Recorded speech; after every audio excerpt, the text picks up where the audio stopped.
Supremo Tribunal Federal divulgou recentemente que acatou a tese de repercussão geral e suspendeu no Brasil todas as ações relativas ao estorno de ICMS derivado de compras de empresas beneficiárias de acordos tributários nos estados de origem. Trocando em miúdos, isto significa que todos aqueles contribuintes que tiveram estornado o crédito do ICMS decorrente da chamada guerra fiscal poderão recorrer nos tribunais e nos órgãos administrativos à suspensão das execuções ou das próprias autuações até que o Supremo tenha definido a ilegalidade ou a legalidade desta questão. Posso lhes dizer que esse fato tem tirado o sono de muitos contribuintes. Por quê? Ao comprar mercadoria de fora do Estado, e nós vivemos num sistema republicano, num sistema formado por diversos estados, é bem provável que, em muitos casos, os contribuintes remetentes tenham recebido alguma espécie de benefício. Por exemplo, o fisco paulista entende que qualquer que seja o benefício recebido pela empresa remetente de mercadoria, o comprador do Estado de São Paulo deve estornar o ICM.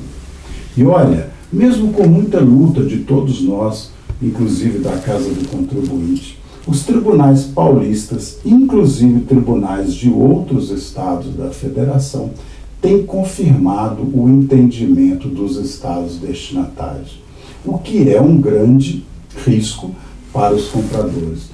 Mas se pode deixar de comprar mercadorias de fora do Estado?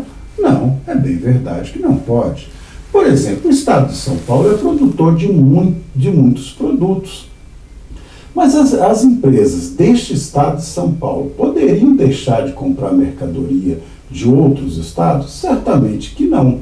E certamente que a compra também prevê ou tem como contexto uma certa reciprocidade. Compra-se dali, vende para lá e assim se faz o comércio no mundo inteiro.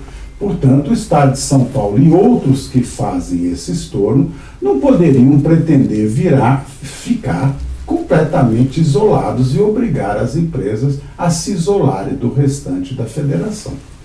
E o mais grave ainda é que muitos desses autos de estouro de ICM decorrente da guerra fiscal aqui no estado de São Paulo, e eu sei que em Minas Gerais também, se tornaram processos criminais, onde o Ministério Público pretende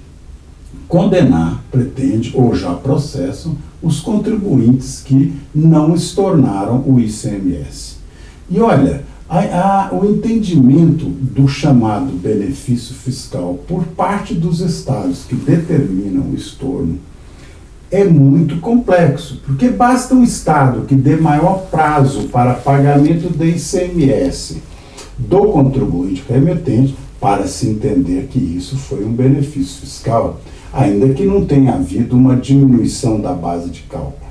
Portanto, qualquer que seja o benefício que uma empresa remetente tenha auferido, repita-se mesmo que prazo, os estados destinatários costumam estornar o crédito de ICM e ainda mandar processar criminalmente os contribuintes. Entendemos que, além de ter que requerer, junto a todos os processos onde tramitam atualmente as cobranças, o contribuinte que estiver sendo passivo desta situação, inclusive na área penal, deverá pedir, na minha opinião, no processo penal, a extinção e a absolvição. Por quê? Se paira dúvida no Supremo Tribunal Federal, a ponto de pedir de acatar a repercussão geral e suspender toda a tramitação da exigência no território nacional, é porque, de fato, a matéria é tormentosa. Ora, em se tratando de processo penal, havendo a dúvida oriunda da Corte Constitucional, é bem plausível que o acusado deveria ou deverá requerer imediatamente a sua absolvição, porque a dúvida veio exatamente da alta corte encarregada da garantia constitucional.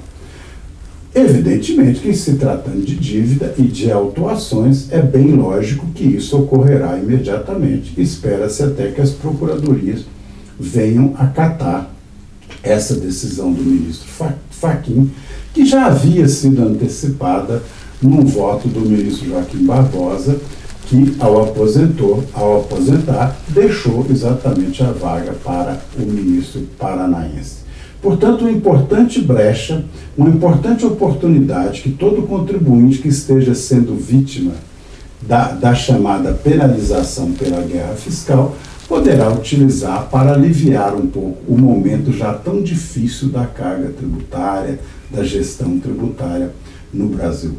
Esperamos que essa trégua não seja como a trégua das Farc da Colômbia, que de fato no futuro se confirme que a guerra fiscal realmente não pode prejudicar aquele que legitimamente comprou a mercadoria de forma correta e evitar essa briga entre os estados que, no final das contas, acaba prejudicando o contribuinte.